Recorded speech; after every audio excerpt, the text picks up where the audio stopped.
नमस्कार. स्वाभिमानी TV news चॅनलच्या बातमीपत्रात आपलं स्वागत.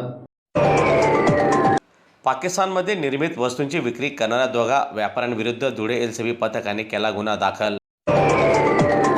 धुळे शहरातील साई ट्रेडर्स या दुकानावर स्थानिक गुन्हे शाखेच्या पथकाने धाड टाकत पाकिस्तानमध्ये निर्मित वस्तूंची विक्री करणाऱ्या दोघा व्यापाऱ्यांविरुद्ध कारवाई केली आहे.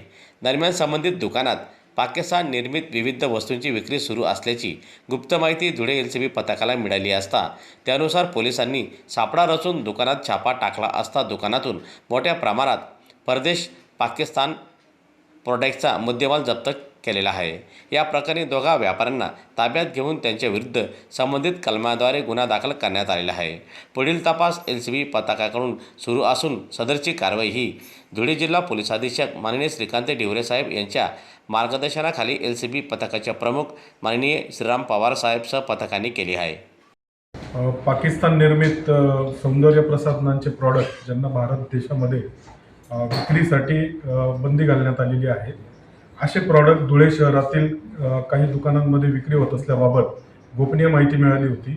त्या अनुषंगाने पोलीस अधीक्षक श्री श्रीकांत ढिवरे सरांनी मार्गदर्शन करून आदेशित केले. त्या एलसीबीचे 2 पथक तयार केले.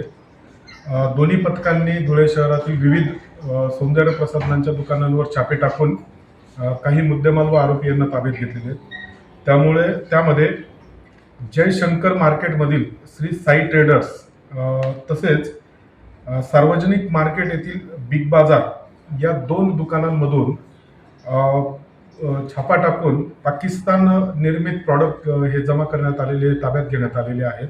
त्यामध्ये साई ट्रेडर्स येथून 30,000चा व बिग बाजार सार्वजनिक मार्केट येथून जवळपास 31,400चा मुद्देमाल हा ताब्यात घेण्यात आलेला आहे.